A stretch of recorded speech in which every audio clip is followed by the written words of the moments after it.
Donc, on va avoir cette deuxième session sur la cybersécurité. Et là, on va s'intéresser aux dépendances, qu'on a mentionné plusieurs fois hier, aujourd'hui. Et quels sont les outils open source qui peuvent servir justement à cette SCA, Software Composition Analysis. Et on a pour ça Dimitri Kokonis, mon collègue à Adacor, ingénieur qualité logicielle. Donc, merci. Donc, aujourd'hui, on parlait de Software Composition Analysis. Donc, on est tous plus ou moins dans ce cas-là. Donc, on a quelque part une dépendance open source qui est maintenue peut-être par une personne. Enfin, c'est pas clair si les vulnérabilités, par exemple, de cette dépendance sont bien connues ou si elles sont remontées à nous ou à toutes les personnes qui utilisent ce logiciel-là. Donc en fait, c'est notre responsabilité de savoir quelles sont les failles de sécurité potentielles dans ce logiciel-là. Et au-delà de ça, même quelles sont les dépendances de nos dépendances. Donc, on va parler de SCA. Qu'est-ce que c'est que le SCA? C'est tout simplement deux choses. Donc d'abord, c'est une analyse structurelle du logiciel. C'est de savoir concrètement quelle est la chaîne complète de dépendance qu'on utilise. Qui fournit ces dépendances-là, quelles sont les licences, est-ce que les licences sont compatibles entre elles et avec la licence du produit principal qu'on est en train de construire. Donc pour ça, le standard de l'industrie, c'est plutôt le format SPDX. Donc voilà. Et puis on a aussi le côté vulnérabilité, où là on a un rapport plutôt simple avec des CVE, donc des vulnérabilités publiées sur plusieurs bases bien connues. Et là, de façon similaire, on cherche à regrouper en fait toutes les vulnérabilités des dépendances et des dépendances de nos dépendances jusqu'aux feuilles de la chaîne. Donc, chez Adacor, on est dans un cas un peu particulier où on n'a pas vraiment une seule tech stack, on en a plusieurs et elles sont assez différentes. Donc, par exemple, cette partie-là, Python, JavaScript, tout ce qui a un package manager, c'est plutôt facile à gérer parce qu'on a quand même une liste de dépendances. Par contre, pour des projets en C, par exemple, avec un makefile, là, c'est plus compliqué. On ne sait plus trop quelles sont les sources, est-ce qu'on a un fork de quelque chose ou on ne sait pas trop dans quel cas on est. Chez nous, par exemple, comme notre compilateur rentre dans GCC, on a un fork de GCC sur lequel on peut appliquer des patchs. Donc, c'est plus vraiment une dépendance séparée à laquelle on ne touche pas. Ça devient un vrai fork, on le change, donc il faut qu'on soit capable de détecter quels sont les problèmes potentiels ou les licences ou toutes ces informations-là dans ces forks-là. Donc voilà, c'est pas un problème facile à résoudre à cette échelle-là. Donc on ne veut pas réinventer la roue, donc on cherche à prendre une solution qui est déjà faite. Et il y en a plusieurs dans le marché, mais la plupart sont closed source et sont assez chers. Mais peut-être que ça vaut le coup parce que c'est, comme j'ai dit, c'est très très dur de supporter tout ça à cette échelle-là. Donc quels sont les avantages? C'est qu'en closed source, on n'a pas de maintenance à faire. Idéalement, c'est juste plug and play, on appuie sur un bouton et puis les rapports sont générés. Aussi, un gros avantage, c'est qu'on ne dépend plus des bases de données de vulnérabilité publiques qui sont très souvent en retard par rapport aux publications de vulnérabilité. Mais on peut avoir aussi des experts de sécurité qui travaillent dans ces entreprises-là, qui ont leur propre base de données, qui sont en avance de phase par rapport au reste du marché, et qui peuvent du coup nous aider à détecter déjà plus de vulnérabilités et plus rapidement dans nos logiciels. Il y en a même qui ont du support pour C et C++, donc c'est surtout du snippet recognition et du binary signature recognition. Donc le snippet recognition, en gros, c'est chercher des bouts de code similaires dans des projets open source bien connus. Et la signature des binaires, c'est tout simplement un hash d'un binaire. Et utiliser ça pour chercher dans une base de données interne avec beaucoup de binaires bien connus. Donc, et il y en a même qui font de la dependency tree discovery, donc qui découvrent la chaîne complète des dépendances. Ça, chez nous, c'est pas vraiment intéressant parce qu'on le fait déjà. On a cette information-là chez nous, donc c'est pas vraiment un avantage pour nous en particulier. Donc, quels sont les inconvénients? En pratique, le support C et C++ est marginal. Il marche pas très très bien. On a énormément de faux positifs. L'exemple que j'ai donné tout à l'heure avec GCC, ça pose le problème suivant. Nous, on n'a pas vraiment de snippets, très souvent, on a des snippets qui ne sont pas vraiment dans GCC, comme on a impliqué des patchs par-dessus. Et évidemment, pour les binaires, comme on les change, c'est sûr que les binaires vont être différents. Donc, on peut avoir un binaire de GCC qui est identique à 99% à celui de GCC upstream, mais cette méthode de hash sur la signature du binaire ne va pas le détecter. Donc, on ne va pas savoir quelle version de GCC on a exactement, ou quelle licence est associée avec cette version, etc. Aussi, un autre inconvénient, c'est que les outils sont faits un peu comme des boîtes noires, donc c'est pas facile de les intégrer dans nos systèmes de CRM, nos systèmes de tickets, de traçabilité. Et ça, c'est très embêtant, parce que si nous, par exemple, on a une base ou un système pour gérer tous nos tickets d'un côté, et il faut maintenir une autre base d'un autre côté, juste pour le projet SCA, ça devient trop compliqué à gérer. Donc, c'est pas idéal. Donc il y a bien de la traçabilité, mais c'est juste que très souvent, c'est chez l'entreprise qui fournit l'outil, avec leur propre UI, leur propre accès, et du coup, c'est pas évident de mettre ça en place pour tout le monde, chez nous, par exemple. Aussi, ils se concentrent nettement sur le modèle qu'ils appellent Shift Left. Donc, c'est l'idée de trouver les vulnérabilités, par exemple, au plus tôt. Donc, idéalement, les trouver au niveau du développement. Donc, carrément, dire aux développeurs, fais pas import machin en Python parce que ce paquet est vulnérable. C'est très cool, mais c'est pas ce qu'on cherche. Nous, on cherche à faire une analyse a posteriori de ce qu'on a publié sur une release, par exemple, ou ce qu'on va publier. Donc, c'est pas du tout ce qu'on cherche. Et si les produits sont construits autour de ça, c'est pas vraiment ce qui nous intéresse. Aussi, ils sont pas vraiment open source friendly. Donc, on a bien rigolé quand on a interviewé une des entreprises qu'on a interviewées parce que leur outil, en fait, marquait tout logiciel qui avait une licence GPL comme étant high risk. Donc, pour nous, c'est très marrant parce que, littéralement, tous nos produits sont un GPL. Donc, si tous nos produits, par défaut, sont high risk, ça va pas trop marcher pour nous. Et aussi, ils sont très, très chers. Donc, ça, c'est un truc à prendre en compte, quand même. On veut bien payer pour une boîte noire qui fait tout, mais c'est quand même assez cher, donc il faut le prendre en compte.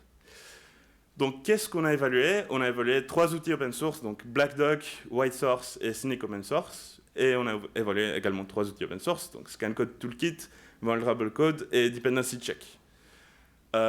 Donc, au final, on a choisi Scan Code et Vulnerable Code.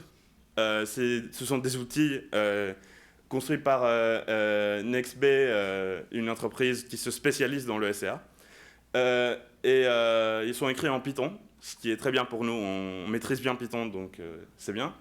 ScanCode, on l'utilise pour la génération de SBOM, donc de rapports de structure logicielle et de licences.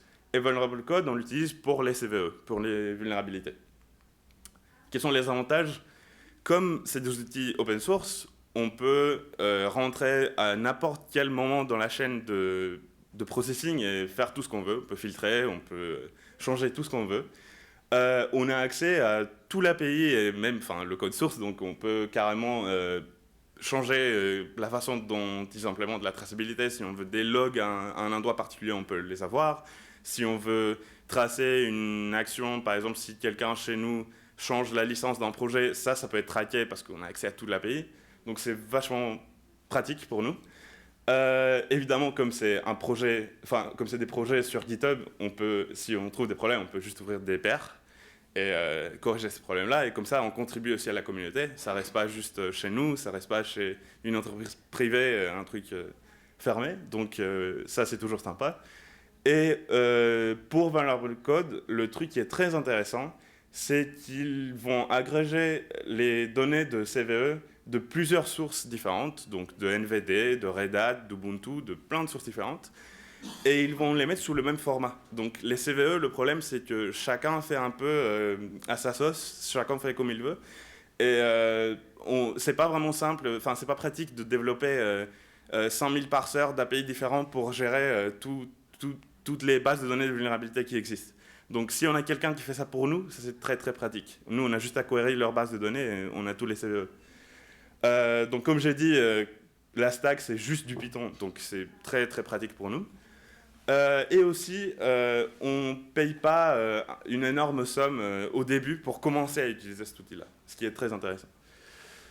Les inconvénients, c'est que les outils sont relativement jeunes, donc évidemment, ils sont un peu instables, mais ça, c'est normal. Et par contre, on voit qu'il y a toujours du développement, et ils ne sont pas négligés, on voit toujours qu'il y a des PR, des issues, donc ça évolue.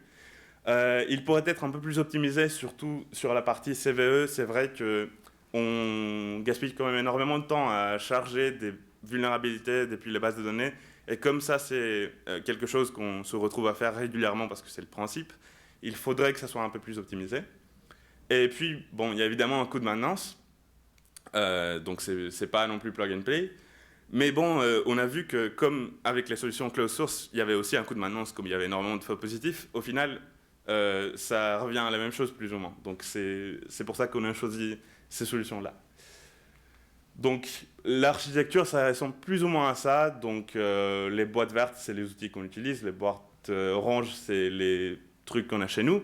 Et les boîtes violettes, c'est les résultats. Donc, en gros, on a une sorte de feedback loop entre nos connaissances de version, de licence, etc. internes sur nos logiciels et nos dépendances et ScanCode, qui permet de générer du coup des rapports SBOM.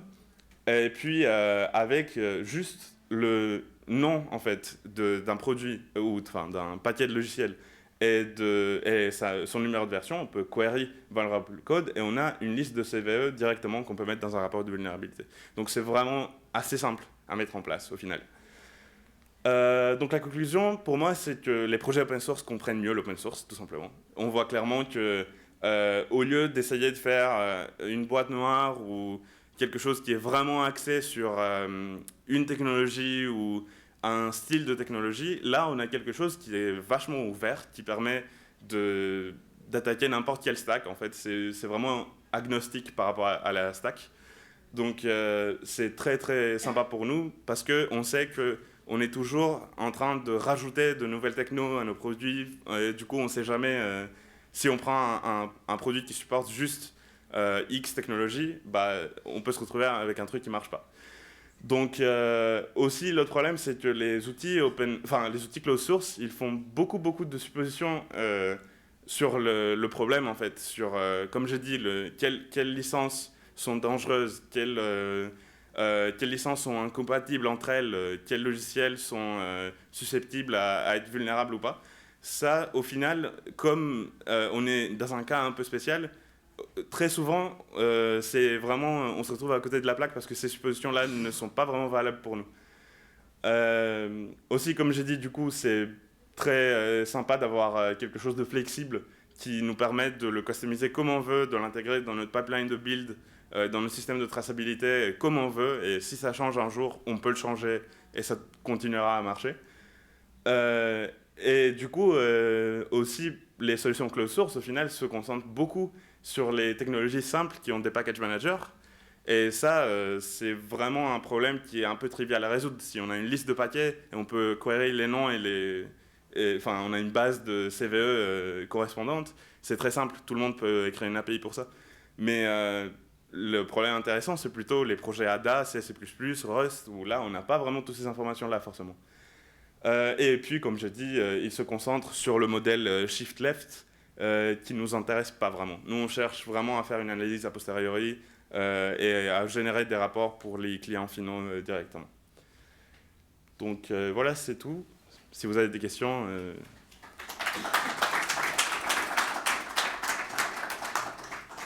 Donc on a le temps pour des questions. On va prendre les micros. Comme ça, en ligne. Soit approchez-vous du micro, soit prenez-le.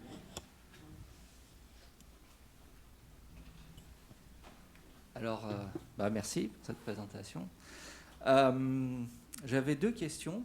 Une, je vais un petit peu prêcher pour ma paroisse. Donc, on a un outil open source qui s'appelle Eclipse Steady. Je ne sais pas si vous l'avez déjà testé. Non. Bon, bref, pour info.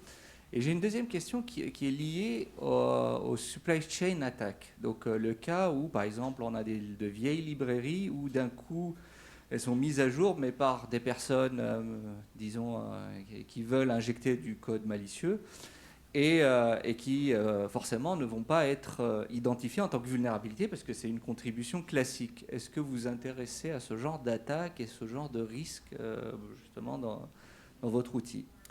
Alors oui, c'est dommage parce que c'est pas vraiment l'outil qui va faire ça par contre. Donc en fait, notre système de build est fait de telle façon que chaque nouvelle dépendance, chaque nouveau third party en fait passe d'abord par un processus d'évaluation avant d'être utilisé. Donc en fait, on fait jamais juste des pools aveugles sur des liens. Donc on va investiguer en fait du code source à chaque fois qu'on l'intègre dans le produit. Donc ce check est fait à ce moment-là. On n'a pas cherché à les faire avec les outils, peut-être que c'est possible, mais comme nous on le fait déjà, ça ne rentre pas là-dedans. Bonjour. Je voudrais faire un commentaire et puis vous poser une question. Mon premier commentaire est par rapport à l'utilisation des outils closed source. Moi, j'étais architecte chez Intel de plusieurs distributions Linux. On avait des outils closed source qui nous étaient imposés, qui changeaient. C'est des outils qui travaillent très bien avec le code open source. Il ne faut pas se faire d'illusions. C'est des outils qui font en effet des analyses de violation de licence, ce qui est un point important. Ce n'est pas directement lié à la cybersécurité, mais c'est quand même un phénomène très intéressant à avoir dans son projet, la connaissance des violations de licence. Mais ce qui m'étonne le plus, et là j'arrive à ma question, c'est votre analyse. Donc nous, on nous imposait au niveau sécurité, pour toute communication que l'on faisait à l'extérieur, d'avoir une validation du code qui était écrit. En tant qu'architecte, où je gérais en fait quand même des relativement grosses équipes pour faire des distributions, il me paraît complètement irréaliste de vouloir faire des corrections de cybersécurité après coup. C'est-à-dire que si on ne met pas le contrôle sur les développeurs, quand vous avez 500 ou 600 développeurs, vous n'avez aucune chance de rattraper le coup. Aucune.